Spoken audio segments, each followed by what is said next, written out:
Hello, hello, hello. Welcome to the Not That Man Anywhere podcast. Third installment. We got my boy Pete Hanna on. I met him as a competitive bartender. He has been a finalist and a winner in many different competitions that are local, international, global competitions, national stuff, all kinds of things. He lives in Orlando, Florida as of right now. He's originally from the UK. I don't remember exactly where, but I met him years ago at a competition, and then, he used to come to the bar, and then, I'd go see him wherever he was at. But great guy, always a very eloquent speaker, so I think that there's lots to learn from it. This podcast, I don't want, my own podcast, I don't want to be particularly about one specific topic. But when you're on with a fellow industry person, naturally you're going to get a lot of industry talk. So I think that we do hit some interesting points and some more philosophical points about why bars operate the way they do. But I think everyone's going to really enjoy it. It's a dope pod. And there's actually a good almost hour that the video file got corrupted, but I have the audio file, so I'll probably upload on the Patreon the audio file for right now. So anyway, check out the podcast. Thank you guys so much for listening, and we'll see you soon.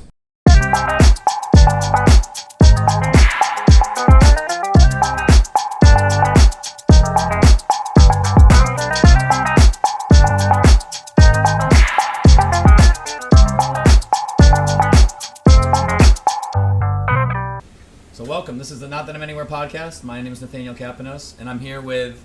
I have an intro for you, Pete. Oh, I'm You're the articulate adulator, the pessimistic piss taker, Pete Hanna. Thanks. I'll take it. Yeah, I thought of that on the flight. Well, I'm glad it didn't take you too long, mate. Nope. I was like, this is funny. I had to look up the word adulation. So I was like, what is that? What does that mean? You used it correct. Yeah, thank you. Yeah, I figured you. I knew that you were correct. See, 3 years studying English finally put to good use. Yes, the mother tongue. Yeah. So right now we're drinking a special drink. I make a drink for every one of my guests. Pete loves Guinness, so I did a Guinness reduced spiced syrup, and made just kind of like a cold foam latte with it. And I'm into it, man. Yeah, if it's got Guinness in it, it's never going to be bad. So, cheers. Cheers. Clank. Paper straw, save the turtles. That's right. Yep. I mean, there'll be too many sea turtles soon, and then we'll be back to plastic straws, stabbing them into the turtles. But until then. Someone at the bar the other night was commenting about how we didn't recycle something. They were wasting a lot of water. They're like, which it's a bar. Yep. It's like telling the kitchen that they're wasting, oil or whatever. It's like, you're dumping it. We use oil, so yeah. It gets recycled, obviously, but they were like saying that, and then their significant other leans over and was like, "Yeah, but they're using paper straws," and it was such a funny, it was awesome. Yeah. I was like, "Yeah, that's not the same thing at all," and that actually doesn't make any sense. But I guess water and sea turtles. I suppose, yeah. Yeah. Cool. So I like turtles, man. That's fine. We should save them. That's what I said. Yeah. That's what they're telling me. This, I was like, this makes no sense whatsoever. But I was like, you know what? I was like, yeah, you know what, man? Long live the turtles and the fish and the seals that you see with fishing wire on them. Exactly. I don't know. If that's what we're thinking about. Yeah, it's good. If we can protect them, let's do it. I'm down. I'm more of a no straw guy. If you're gonna. Yeah, I'm usually the same, but you gave it me, so I thought I'd be polite. Yeah. But No, I mean. It's gonna turn into mush in 5-10 minutes, and then it's just gonna annoy me. Well, it's actually a developing drink, so as you drink perfect. it. So that's part of the okay. This podcast is about nihilism, and you're gonna see how pointless life is by drinking. I'm excited. Okay, nihilism. Okay, yeah. Let's go. So actually, that's kind of I have a few notes because I am challenged by being able to focus. So okay. I figured I would not rant and go on a million different tangents. Okay. Well, I'll try not to. Okay. So one of the things that I was recently kind of thrust into in the sexy fish world was the cultural differences between the UK, or just the slight differences between the UK and the US. And it's kind of like that Bizarro effect where it's they're so similar that the slight differences at the extremes are so apparent and almost grating, But it's really very, very, very similar in most ways. I was talking about this yesterday, man. Yeah, never's a cultures that are so similar actually been so different. Right. Yeah, it's pretty funny when you find those little tiny differences and there's a gulf. Yeah. Yeah, big time. Yeah, they I noticed that and like, so correct me on these points and. Oh, I will. Yeah. But I noticed that like British people as a whole, in general, I met plenty that didn't fit the mold, but for the most part, they were outwardly more reserved in the sense that they wanted it's kind of like a groupthink thing. They wanted people all, like it was like you had to act in this certain way, and maybe there's some kind of structure. Even if that way was okay, now we're out and we're being wild. Like okay, everybody's wild here, and we're being funny or crazy. And when we're over here in this section, it's like it was very like fragmented, and but like in their personal lives, these are younger, hospitality professional British people. They were like crazy, like everyone was like had multiple partners, or everyone was like bisexual, this and that. I mean, it's not that different in America, but it was like every one of them, like for the most part, and it was crazy. And I mean, that's just one little aspect, but it seemed like they all put on this really nice facade, and then like every other part of their life, like in a respectful way, they just like kind of went buck wild. Man, I mean, I don't know. So, not being a wild bisexual hedonist, it's difficult for me to talk about that. I think there's definitely more of like a group aesthetic, like more of, I guess you would say, like a way to behave that is probably more prevalent in society in the United Kingdom that maybe people move away from in their personal lives now, especially younger people. Right. Because, historically, they would look to very much conform to the way society wants them to conform to. And certainly where I grew up, that was a thing. And I think... Right, these are people from London. Yeah.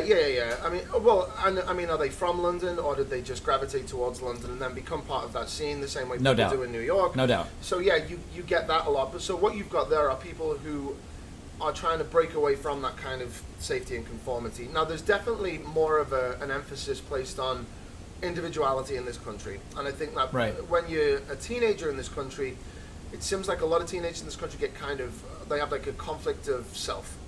And you get a lot of teenage angst. And so I look at like the way I grew up, we had a lot of, all our music and all our, like it was very communal, and it was all about fun, and it was all about togetherness, and it wasn't about adhering to or aiming for some kind of like extreme lifestyle that was really unrealistic, like maybe hip hop was. Yeah. And it certainly wasn't about, man, I hate my parents, no one understands me, grunge, Nirvana stuff either. Right. So yeah, like I do think that there was probably, when I was growing up, more of like an easiness to your life, because you kind of knew where you were, right? And you all fit into those nice easy categories, and so that everyone played team sports. All my mates played soccer, and we all played together, and then we were all in bands, and we would all go out together.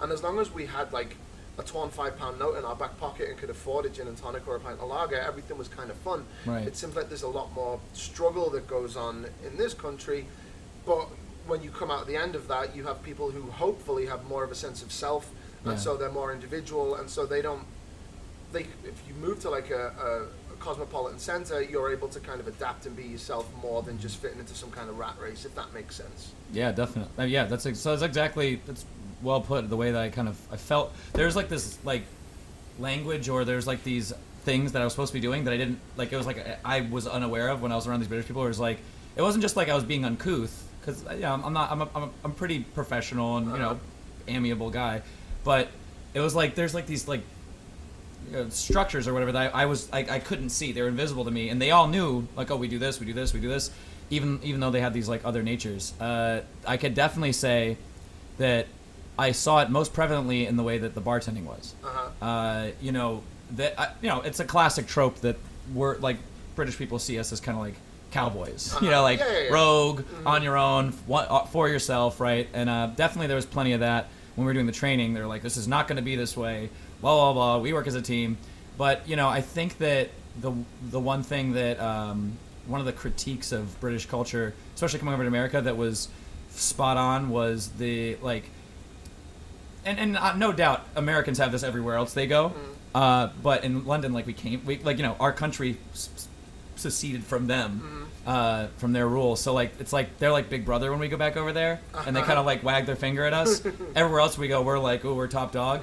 But they were like, they had this arrogance that, they were very nice people, but they had this arrogance that they knew what American bars were like, number one, without knowing, and B, they knew a better way to do it. I don't think that's.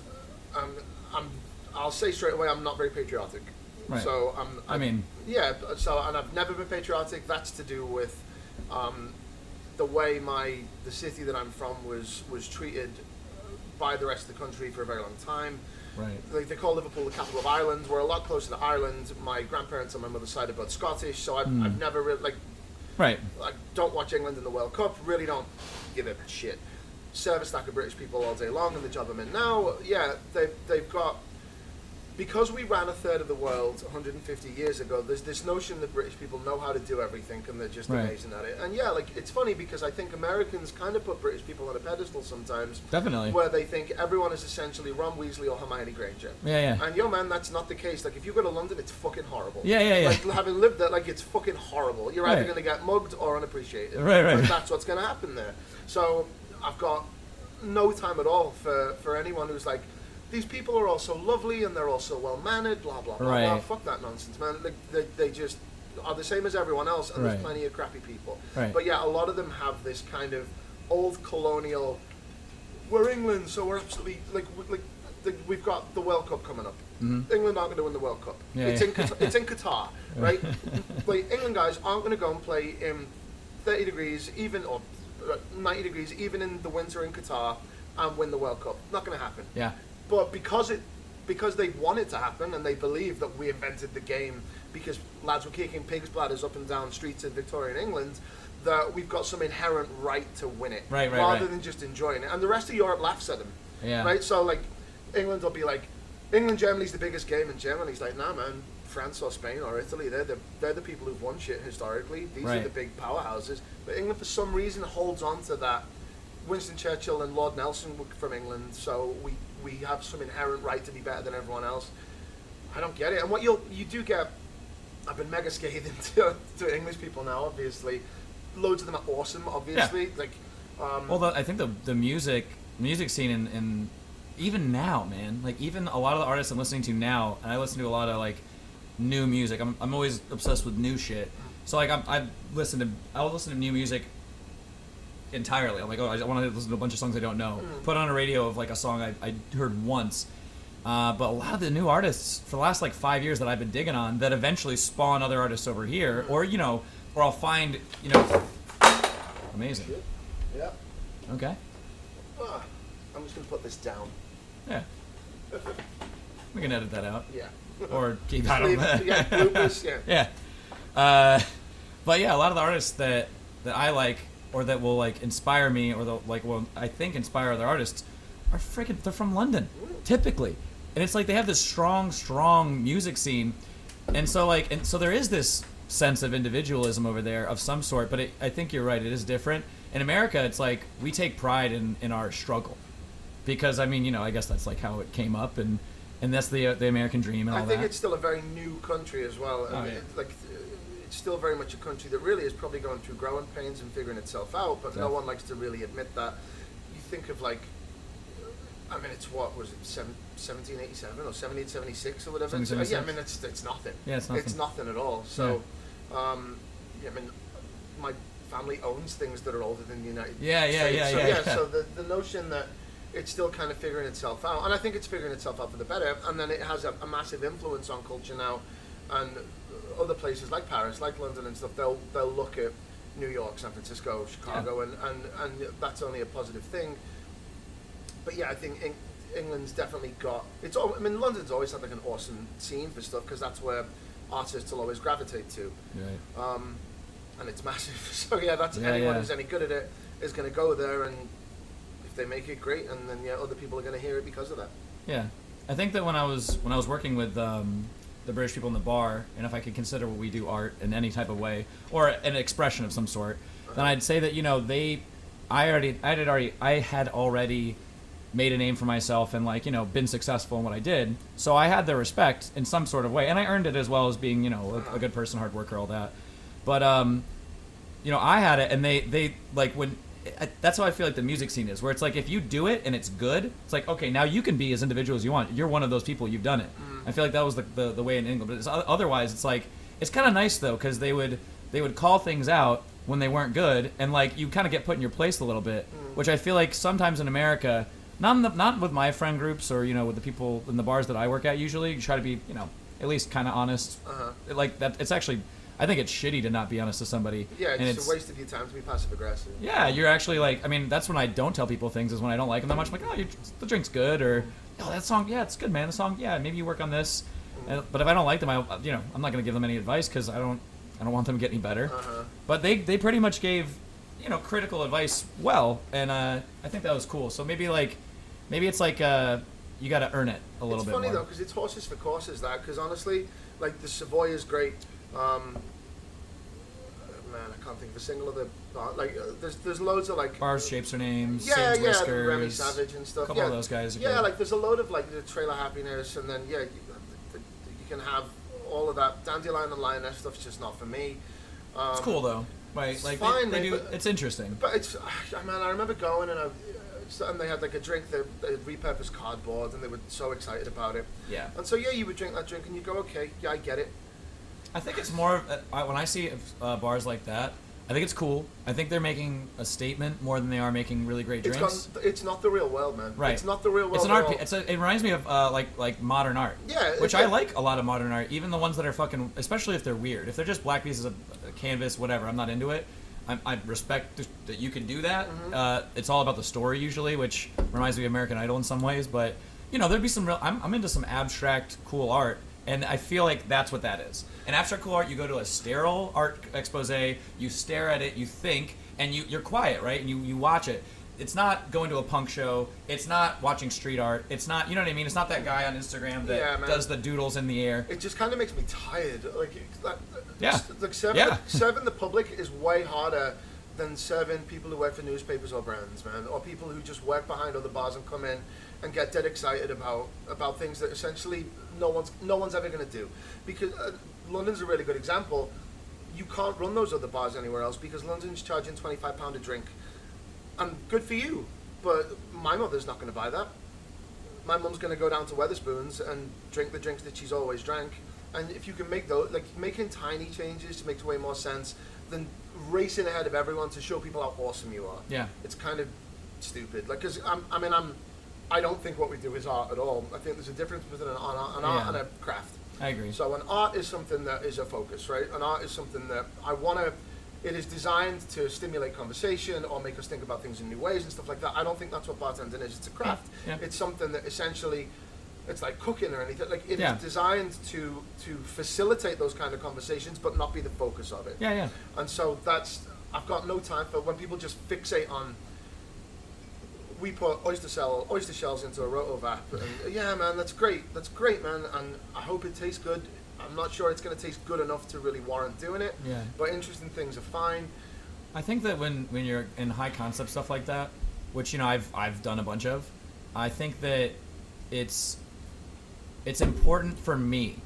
Whatever everybody else does, who gives a shit. But for me, when I'm doing that, it's important that I always try to use stuff from the program that I was doing, and then throw it through a centrifuge, throw it through here, infuse it, whatever. Because it's like that. Not just because I want to be green. Like that's a beneficial side effect. Yeah, but I've got nothing. Yeah, nothing. Like if you sell oysters at your bar, yeah. like if they shucked oysters here and then they use the oysters, this bar wouldn't have a rotovap, but let's just say that did for whatever reason, and they used the oyster shells in the rotovap because they didn't throw them out at night. That'd be cool. It's like, okay, you're reutilizing something and it makes sense within your brand. That's when for me, when I see stuff like that and it's kind of high concept and it's like, oh, you did that with what you had. You kind of made do with what you had. That's when I think it's cool.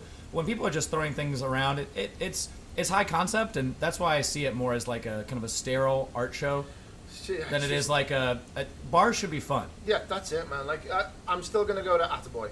Yeah. And those drinks are still better than your drinks every single time. I think that's so. Like the bars that I like and the bartending style is definitely more of that New York style, and I think that what they do really well is subtlety. And almost in a hipstery way, right? When it's bad, it's exclusionary and demeaning. Like you don't know what you're talking about, and they don't even give you a menu, and they just look at you. But I think once you earn and know the knowledge and do all that stuff, and maybe if you don't have an asshole bartender, if they're having a bad day, that's the key thing, man. Like at the end of the day, like it's actually not hard.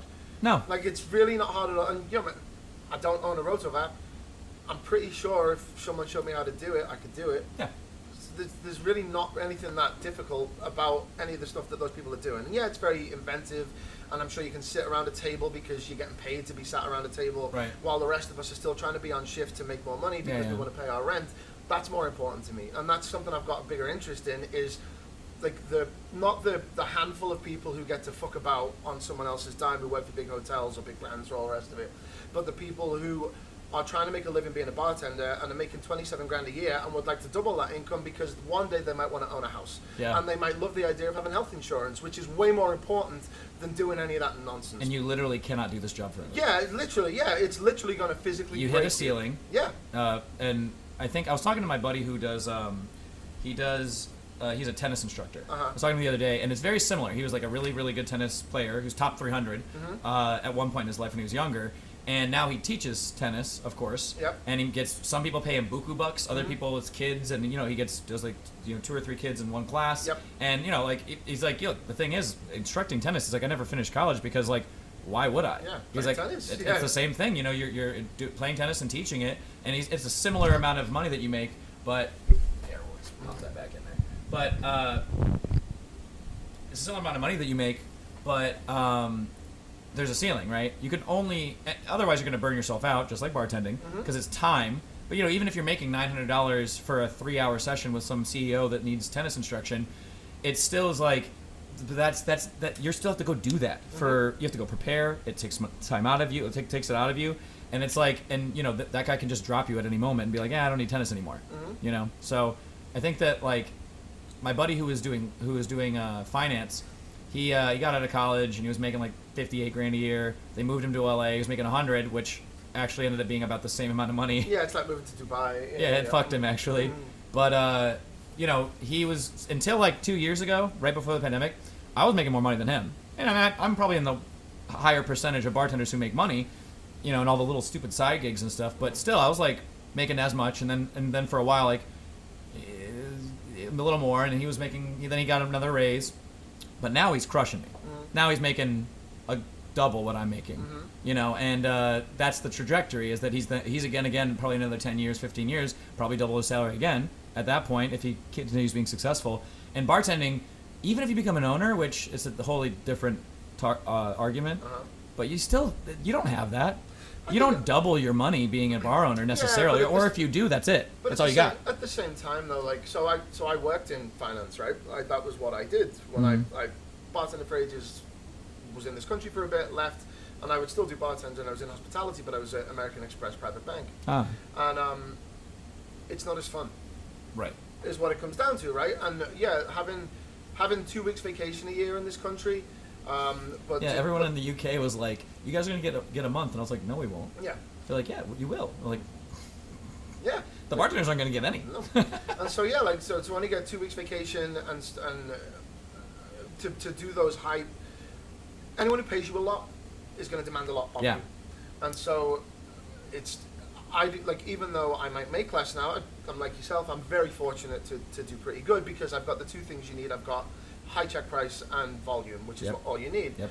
I don't miss that world because this is just more fun. Yeah. And I think that's something that people don't admit to themselves, is like, man, you have to do it because you like it. Not just you like fucking about with drinks. True. Because honestly, you could do that and you could be a painter or a decorator and fuck about with drinks if you wanted to. It doesn't matter.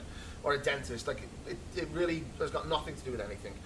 The drinks are important, but they're just a small part of going in and setting up and being part of your team and looking after people without being bummed out all the time. Yeah. And this notion that something that big companies always stress is that you might not be having a good day, but you have to make sure everyone has a good day. It's like, yo, man, if you're not having a good day, please stay home. But usually you should be having a good day. Yeah. And if you're not having a good day when you do this, don't do it. Find something else to do. 100%. It's just one of the easiest ways to make decent money without actually trying all that hard. Yeah, for sure. And like yourself, I like to go a little bit deeper into it and think about the psychological nuances of the guest interaction, or what makes a better experience, or how to make better drinks and all the rest of it. And I'll do the reading and I'll do the visits and I'll speak to people. But yeah, like at its core, it's just kind of an easy way to do it, right? Yeah. That's the reason to do it. But the caveat is, if you're doing that kind of bartending where you're going to make real good money, which is essentially kind of like nightclub bartending, whatever way you dress it up, Yep. then you're gonna hit a physical wall if you Yep. don't really look after yourself. And there's not many people who are doing it at 50, 55, 60, 60, because it's just gonna, Or they're seasonal. yeah, it's just gonna Right. make a mess of you. You'll get like those old world guys who stand behind slow bars, and they're kind of like caricatures at that point. And it's like, Reminds me of like a New Orleans bar. yeah, like it's like, oh, I'm like, Piazzarelli's making me a martini at the Savoy, which is great. Like I would do Yeah. that. That's great, Yeah, and I don't same. even like martinis. But yeah, like that's awesome. But at that point, it's a bit different than what most people are doing. So yeah, you need to think about what that secession is, how you're going to get out of that environment, or really, really, really look after yourself. Yeah, for sure. I think that, you know, when I used to work like basically pure volume. They shoehorned cocktails into it, but it was a very volume bar, and I cut my teeth there. When I would leave, I hated everybody basically. Like, Yeah. I was spent, and physically it was very demanding. But outside of that, it was just you're herding cattle. I don't love my job. I love my job because it was like I conquered something. It was very testosterone heavy at least when I did it, because you have to like call people out, kick them out, you're cut off, boom, boom, boom. You have to do that or they eat you up. Yeah, eat you alive. yeah, of course. And then, but if you do that successfully, it's like hunting something. It's like you get rewarded not just with I'm running the ship and I'm doing this and I'm controlling this.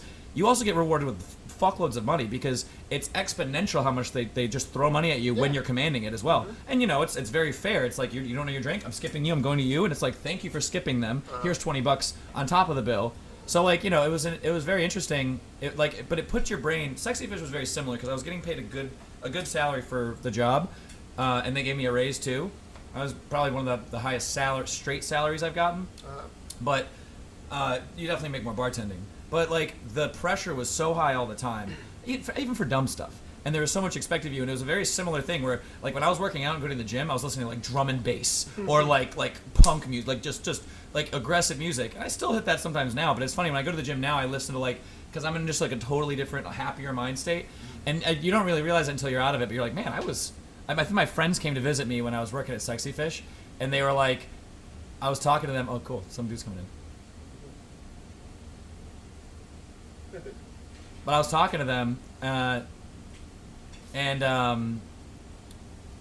we were hanging out, and I had a day off, and I was happy to have a day off, and I was happy to hang out with them, and they were talking to me, and they're like, I thought I was being fun, and they were like, you're like, hey man, you seem different, like, how's the job going? I was like, good, great, I'm happy. They're like, you sure? You seem like intense right now. And I was like, what? And that was like the first cue where I was like, man, what? This is me. This is my happy time. But yeah, bars and bars. Yeah. So I had a few other things I wanted to touch on. Cool. So I know obviously you have children, and like your perspective in life. How much did it change when you had kids? Like, what changed about it? Obviously, some things change. Man, Like one or two things. Like, yeah, man. So I was never someone who was like desperate to get married. I was never someone who knew if I was going to have children. And then it's all those old cliches. Like the second they're here, she's here. Yeah, your life is never the same. And yet you think every decision you make, everything you think about planning, all of your ambition, all revolves around those people from now on. See, I have two girls. Adelaide's 11 now, and Annalisa's 6. wow. And yeah, like you lose freedom in a way that you don't really care about. So yeah, like it would have, if I didn't have them, there's every chance I would have moved to New York by now, or I'd have moved Right. to Chicago, up in another country. There's a Bukowski quote that, not to interrupt you, but that goes like, when no one wakes you up in the morning and when no one bothers you about when you're going out at night. I'm paraphrasing. What do you call that? Loneliness or freedom? That's it, It's right? like, are you really free? I mean, like, yeah, it's obviously. Yeah, it keeps you. And it's funny because 11 years I've had it now, so I kind of can't remember what it was like before, because you can't ever remember what it was like to not have that presence. Right. But yeah, it 100%. I mean, it's exhausting, but it keeps you going every day. It like galvanizes you to try that little bit harder because you've got someone else to do it for. So yeah, it kind of makes you want to be a better person because you know that other people are watching. Yeah, for sure. And so that's the key thing. And I don't think I'm going to win Dad of the Year or anything, but yeah, you just kind of you want the best for that person regardless of anything else. Right. So yeah, that's the difference is priorities. Like it's a wonderful thing that because I never thought was never bothered about having it. You don't understand it until you've got it. Yeah. And it's once you've got it though, it's something you'll never forget and you're eternally grateful for. It's the best thing in the whole world. Like there's nothing better. And I was never a kid person growing up. I was never good with children or anything like that. Now, honestly, they're just the greatest treasure. They're just like the best thing in the whole world, and I could watch them, whether they're being good or being naughty, whatever background they're from, I could just watch them forever because they're just fascinating little guys and dudes. They're just the best. They're just the absolute best. Oh yeah, yeah. I think that like, other than just priorities, the friends I've seen and like when they have kids, it's nice because I think that, in society today, God isn't as big of a part, whether you're religious or not. It just isn't as big of a part of our lives as it once was. And I think that humans instinctually we need some kind of personal religion or something that you live your life by, right? And a lot of people it's bartending, like, which is kind of sad. There's definitely more to life than just one thing. But I think that it's nice because those kids give you a definitive purpose. I think to be bound by, because I was like that. I think everyone goes through that. That's just part of the trajectory of being a bartender, right? I remember when you start doing it, you're like a bit. I was never like super nervous with it. I always liked it, but you'd be like, all right, let's do it. Let's serve the people. What do I do next? I'm gonna flag the guest. I'm going to put the beer in front of them. Are they happy? They're doing okay. I've got through that first transaction. It's great. Yeah. And then you start building a bit of rapport and you start liking it. And then someone will be like, I want a mixed drink. And you're like, oh, shit, here we go. Yeah. So then you start making mixed drinks and they're like, it's good. And it's terrible. But you don't know any difference, so your confidence builds. And then finally someone tells you when you make a bad drink, and you're like, shit. Not even. Like, you just don't even realize you've been making bad drinks until eventually you start figuring out how to make good drinks. And then you usually fall off a cliff there and just focus on drinks too much. And you think that bartending is about how many bitter and smoky ingredients you can put into a really basic sour recipe. And those wireframes are just your best friends, so you can just put a terrible amount of ingredients into drinks. Of course. And then you finally get to the point, hopefully, where you dial that back and go, do you know what? Classics for a reason. There's nothing wrong with things that just taste good. And then you're drinking straight, like you're just drinking margaritas or like Negronis forever. Well, yeah, for a while, where it's like you're just drinking the most simple of drinks. But I mean, I would like my favorite cocktail, and I don't drink a lot. I don't drink a lot of cocktails. If I'm not going to have a Guinness, I'll probably have like an Americano or something. I just want something that does the job I need it to do. It's not too sweet. It's kind of unscrew-upable as long as I know what's in it. So yeah, like that's kind of what I want. And yeah, you can fall back on those. There's so many classic drinks that are so easy to make that you don't need to worry about too much. And that's kind of where I'm at. Like, yeah, man, I want good drinks, but I don't want to have to think about them all the time. Yeah. I'd rather think about, okay, how do we teach our staff to pay attention to our guests, to understand whether they're left or right-handed, so we know to serve them that time. How do we recognize regulars who come in wearing a jacket every single time, regardless of the weather, so we know to take their jacket off every time they come in, or put like a coat stand next to them. So like it's those little tiny immersion differences. Like, what's the music like? How do we lower the lights? That's how to fix your bars more than just your Those menus. are far more important. Yeah, like they're far more important. You could be serving just spirits and beer, and that's why people go to dive bars. Because the ambiance is better, they recognize you. Those guys have like a steel trap of a memory, even though in their drug and alcohol-addled brains, it's like, but that's the thing they do. It's just all about, there's nowhere to hide, essentially. That's what it is. You can't hide behind shrubs. Yeah. Which is why you like classics, because you can't hide behind anything when you're making a daiquiri. Yeah, it's literally. Like you either know what you're doing or not. That's it, man. So that's why I would rather drink those things, and I would rather serve those things, and the public has still had next to none of them. Yeah. Next to absolutely none of them. I promise you, if you went outside and you just corralled 20 people and you were like, this is a Corpse Survivor 2, they'd be like, yo, this is great. I've never had this before. But it's great. And you could just smash that out rather than working on drink development. And there's probably, on a Corpse Survivor, there's at least 10 solid riffs that are still classics. Yeah. Or modern classics that you could just, I mean, technically a paper plane, right? It's very drinks, similar. Yeah, sunflower. There's 10 of them. Lily. Yeah, sunflower. Yep. I mean, Naked and Famous. Yeah, like Last Word. Blah blah blah I blah. hate that drink, but anyway. That is so that's become the new cliche. I haven't seen it on Mover and Shaker yet, so I don't know if they've heard me and have stolen it. No. Yeah, I just don't. Like I don't know if it's gotten through the ether, but the Last Word is like, especially a mezcal Last Word, is nowadays in 2021, 22, past pandemic. The mezcal Last Word is every new bartender's favorite drink to introduce to a guest that doesn't know cocktails. Yeah. And it's like, there used to be a saying that I was told, never make someone's first proper cocktail, never make it a Negroni. Because very few people, unless they tell you they like bitter, unless they're maybe European or Italian, they're used to drinking Aperol or whatever, like those type of cocktails. Unless it's like this weird circumstance, no one's gonna fall in love with cocktails by giving them a Negroni, right? You're clobbering them in the head, right? And they don't know what it, and like they shouldn't, like. But that the Last Word, I feel like, is one of those cocktails that's kind of like that. It's one of those cocktails that when you're in the mood for it, you're in the mood for it, like an aviation or something.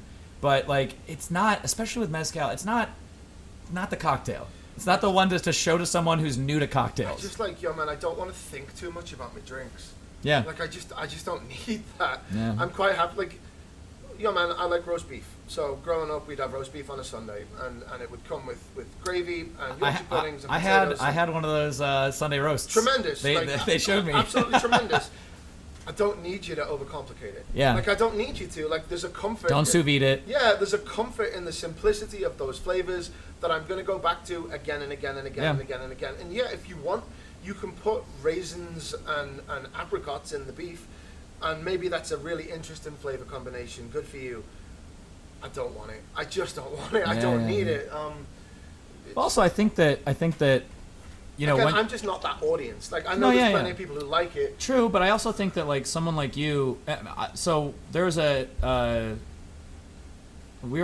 and the other guy who's at Sexy Fish that I was working with. We were axiomatically different on this one, like just opposing on this one ideal. And it was a very fine detail where when you go and sit at a new bar, I like to order a classic. If I've never been there before, unless it's like Mr. Lion or something, then like, I'm going there to try their cocktail menu. You know what I mean? But if I don't really know the bar and I'm in a city and I sit down, I'll usually order a classic. A Negroni, a daiquiri, whatever I'm feeling like, some kind of classic, because I want to look at the menu with a drink, or maybe it's a half and half martini, whatever. I want to look at the menu with a drink. I want to sip it. I want to take my time. I want something in my hand. I want to see how the service is, and I'm not always consciously thinking these things, but I want to hear them shake, see their workflow, blah blah blah. That's all I want. I want to get an idea for the bar, because that tells you what I'm going to order. I just want to watch the bar. I want someone else to be there first, and then I'll watch the bartender. And I hate being that Hawkeye person that's really judgmental.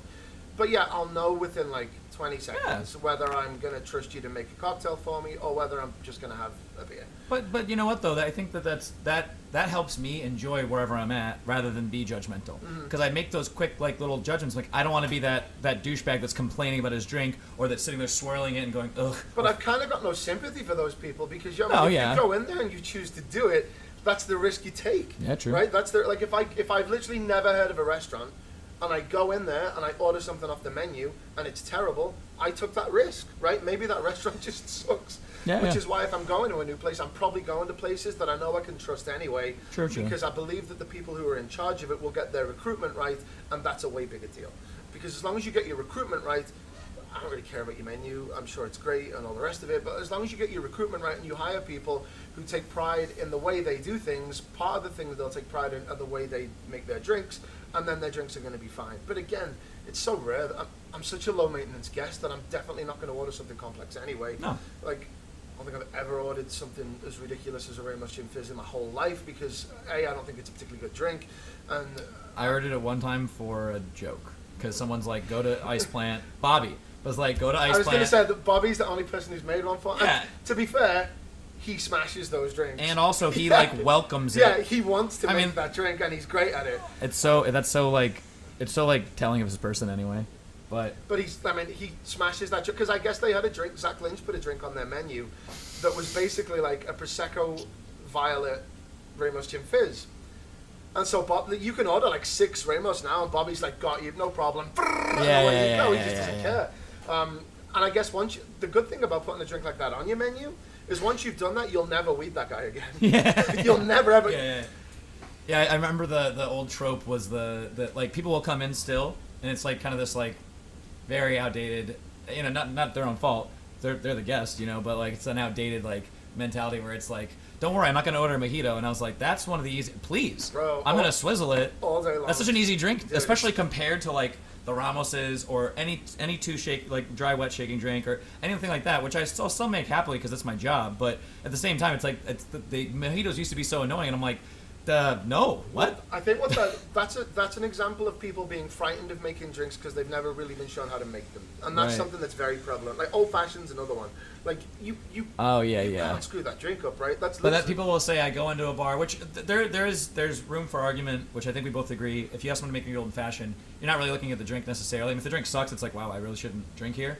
I mean, let me get a beer so I can be happy. But an old fashioned, like you can see the technique and like how you can see how someone moves and be like, okay, if you wanted to, but on paper, are they intentionally building in the glass? Do they know what they're doing? But on paper, it should be unscrewable. Like I don't care if you even if you put a half ounce of simple syrup in it, right. it makes it a little sweet. Yeah, it's like, okay, whatever. It's fine. Just give it a couple of stirs with your finger. If you really wanted to be like, okay, 1 3/4 of Jack, half an ounce of 1-to-1 simple syrup, 3 dashes of Angostura bitters, and a bit of an orange twist, or just a slice of orange. Yeah, whatever. And it's fine. I'll get it's fine. That. But because it's not. But most not people much will in there. just panic because they've never been shown how to do it, right? And so they'll go.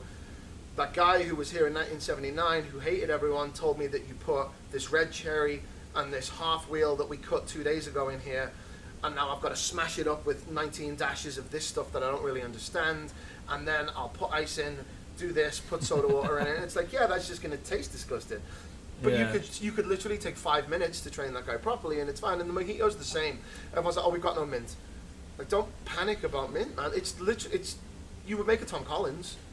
It's literally just a mint rum Collins. You know, it's a good point too that made me think of is that, you know, with the mint, it's a lot of people don't take care of their mint. They don't shock it. They're not picking it, or you know, it's just like a bag of mint that's like rolled up in the back. That's why I would be nervous whenever if I'm doing a pop up or if I'm at a new bar or whatever, and I walk in the back, I'm like, oh man, I'm like embarrassed to make the mojito. I almost be like, I can't make it. If your mint doesn't stick up properly like that, man, you're like propping it up on the straw. It literally makes everything look awesome or like the worst drink in the world. And so like those little tiny differences, that's something that's like teach you guys how to prepare and maintain their mint rather than coming up with new drinks, because it's gonna make your life easier. Yeah, man, you make Queen's Park Swizzles all day long and just watch a guest go, fuck, I want that. I want that.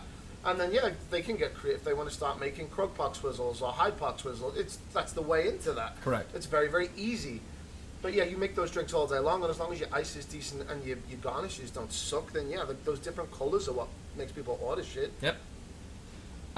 So switch topics a little bit. Cool. Where would you live if you weren't in the U.S. or the U.K.? Like, where would you move? What other country? Hong Kong. Hong Kong? Hong Kong's my favorite city. I lived in Tokyo. It was awesome, and I was going to go and live in Hong Kong, but ended up coming over here and going to Milwaukee and Chicago.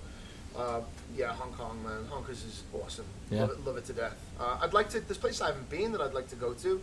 I'd like to go to Rio. I'd like to go to Buenos Aires. I'd like to go to Medellin. I haven't really done a lot in South America. People tell me Peru's awesome. Yeah. I'd like to go to Cape Town. There's a lot of places. I'd live in Australia as well tomorrow. Australia's awesome. They have such good design over there. Yeah, Australia, like it's on another level. Yeah, Australia's great. I've one of my real good friends who I was friends with when we were kids. He was working with Michael Madras and the Everly and that Looking Honey group down there, and he's just moved to Sydney. But I'd live down there in a heartbeat. It's awesome. I like Australia a lot. Yeah, I love the coffee shops. One of the designers that I want to get whenever I open a bar is from somewhere in Australia. I think that she does a lot of work in Sydney, but I don't think she lives there. But Melbourne's like the one. Like that's like the super hip place. Or it's what have you. It's cool though, because like the standards are just so high, and they also though appreciate, kind of like in New York, they appreciate small spaces too, which I love. I think they incentivize that. So that's the novelty of and again a very young country, where everyone lives on the outskirts of it. Basically, it's basically like a ring where no one lives in the middle of Australia. It's a barren desert where everything kills you. Right. So you've got these little pockets, and they just continue to develop, and they incentivized small business. Definitely in Melbourne they did that, where it was possible to open like a small space for next to nothing, and you had got a lot of like tax breaks and government That's awesome. subsidies and stuff. Yeah, when you consider like what Orlando's like, when it's 750 grand now for a liquor license, like that's just, you can't overcome that barrier. There's a chef that wants me to help him open like this. He's shooting for 2 or 3 Michelin stars.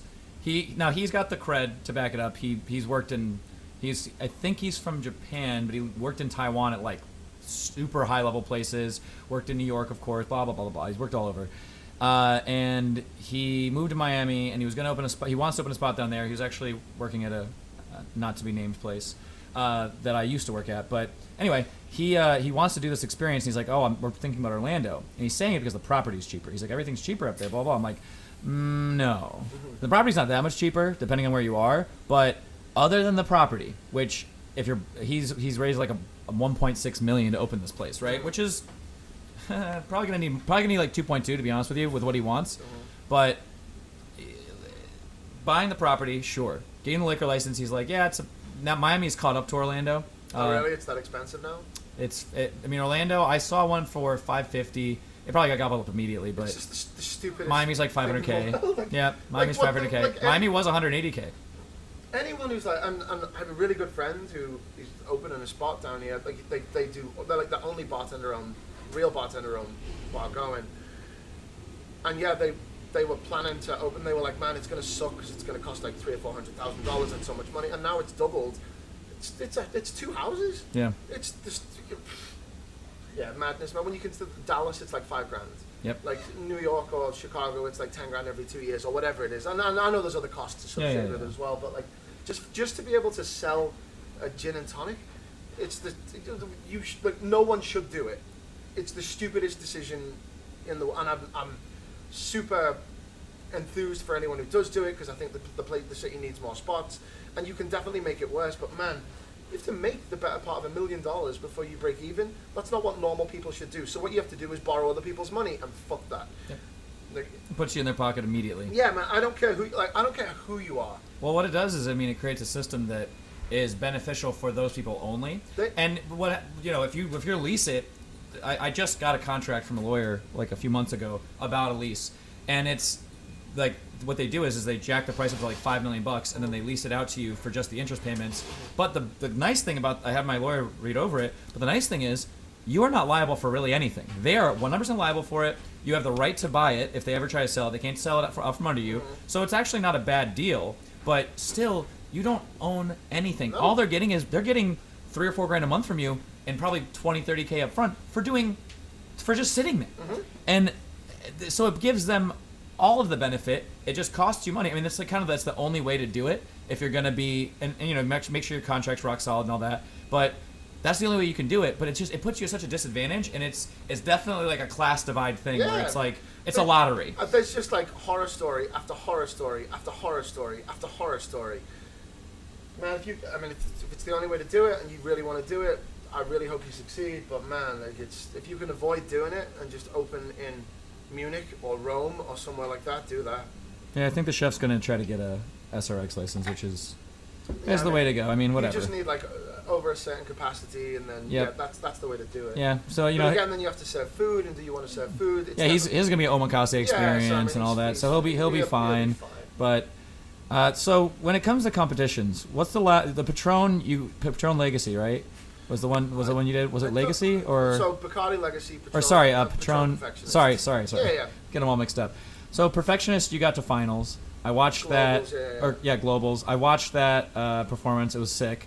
I took a bunch of things from that, just like little notes that I was like, that was a nice like turn. That's the way he moved the story. It definitely helped me because then I had to do the world class and it was all virtual. I did really well, and it was like little like subconscious things that I was like, that I think particularly it's probably one of the best competition performances I've seen from you. Probably the best that I've seen. I know you've done a lot of other competitions before that, so congrats. But with competitions, do you think that they make you a more intense person? Do you think they changed like the way you look at life? Not bartending, all that. Sure they did, but like, do you think? Man, no, I don't. So where I work, I'm lucky and I'm unlucky, right? because I'm lucky to have the fiscal stability and the health insurance to provide for people who are important to me, and do the things that I wouldn't be able to do, like go the places I wouldn't be able to go, or buy the things I wouldn't be able to buy if I worked somewhere that was maybe a little more vocational. Yeah. The way for me to like break out of that, because there wasn't a great deal of internal development opportunities, and there wasn't anyone who'd be able to provide that mentorship or those connections. So competitions were a way for me to, you read books for so long, and then you instigate change within your bar, or you become more efficient, or you worry about movement, or you think about measurements and all that. And the next thing for me was to just be surrounded by like-minded people. And so the first one I entered was Bacardi Legacy, and I'd never been in a competition. So I entered Bacardi Legacy, and then I got the email, oh, congrats, we'll have you down to Miami. And that was the first time I'd been surrounded by, like, I'd been to cool bars before, but that was the first time I'd ever been in that environment. And the only reason I entered it was because I don't know how I knew who Tom Walker was, but I knew who Tom Walker was.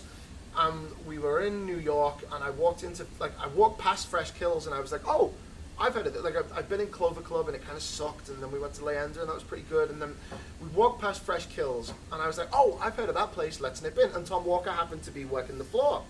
And I was like, I don't know why, but I recognize that guy, and obviously he's got an accent, so you recognize him as well. For sure. And I was like, hey man, don't take this the wrong way, but I feel like I've seen you. And I guess he's had that a stack of times because he won Bacardi Legacy. It was a big deal. Worked at the Savoy and Bramble and I was like, you had that drink, that made in Cuba, and he was like, yeah. And I was like, can you make that? And he was like, yeah, and I made it, and I was like, wow, that was great. And so I knew Bacardi Legacy, so I was like, man, maybe I'll throw my hat in the ring and see what happens. So I made like a drink and threw it in, and it did good. And then I was in Miami with people who worked at like the Broken Shaker, or people who like now are like brand reps for people, and I didn't know who anyone was. Back in the glory days too. Yeah, it was like 4 years ago, something like 4 or 5 years ago. Huh. And was that before Broken Shaker had opened in other cities, or when it was about to open? I hadn't opened in New York. Oh, okay. I think it was Chicago and Miami, and then I think the LA one was about to open. Yeah. They were popping at that time. And they had loads of cool people working for them. And like Yoli Baez was down in Miami, and then Mel Mix-a-Lot, I forget her name. She was over in, and Wiseman was in LA and stuff like that. Mm-hmm. But yeah, so I made that drink, and then I was just there and did the presentation, and was like, man, that was a cool thing to be a part of. And then I won it, and I was like, oh shit, didn't expect that. And there's like a picture of me just like like just didn't expect it at all. But there was Nick Nistico was judging, and Ben Potts and Colin Appier. Oh, nice. Yeah, it was great, and I'd never done anything like that in Miami before, so it was great. And then I thought, well, yeah, I'll enter a few more, and I've just been really lucky. They're quite, I won't say they're formulaic, but like you'll know as well, like if you actually look at it, it's not about do what you think is really great. It is that. You have to be enthusiastic and passionate about it, and I like that I get to tell stories that are important to me in a brand. I think that's the synthesis of it, right? Yeah. So I don't try. It would be very easy to just like keep doing margarita riffs or keep doing daiquiri riffs. So I always try and make a drink that is different than something I've done before, that uses a technique I might not have used before, just so that I can say that I've done it. I try and think about flavors that I think are fun. I try and think about telling a story that's important to me in some way, and that for me gives me the cathartic outlet that I don't get because I don't get to do it in work. And so that's why I do that. I don't really care about. I've been fortunate with winning quite a bit of stuff, but I don't really care about that. Oh, right, you're not entering to lose. Yeah, right? yeah. I'm not a good loser, right? Like I'm really not. And at the end of it, I go, this sucks. I should have won. I did everything right. Sometimes that doesn't happen. Sometimes you don't put the work in, and you're like, yeah, I didn't. Yeah, like world class. The first time I'd done world class in person was last January. And I was like, yeah, I feel good about this. I feel like I can crush it. My drinks are good. And you've got to do a speed round. And I was like, speed round, I'll be able to smash this out. Dead easy. Didn't practice it because I was in Barbados with my girl the year before. And then I showed up and I was like, 6 drinks. I might try and make 12 actually, just to be really impressive. Yeah, right. And then screwed it up. Like never been as bad in a competition at all. Like absolutely atrocious. And all these people who respect you or who you respect are all watching you just fail. Yep. And yeah, it was like a super humbling experience. Speed round is the great equalizer. Which is funny because it's like, you could give me that ticket on a Saturday and it would go out in 3.5 minutes. 100%. But yeah, because everything will go wrong in a speed round that has not gone wrong. But because I didn't practice it, and it's funny because I say the same thing to everyone who's like, what's your advice for a competition? I'd be like, it's the same way of how do you get to Carnegie Hall?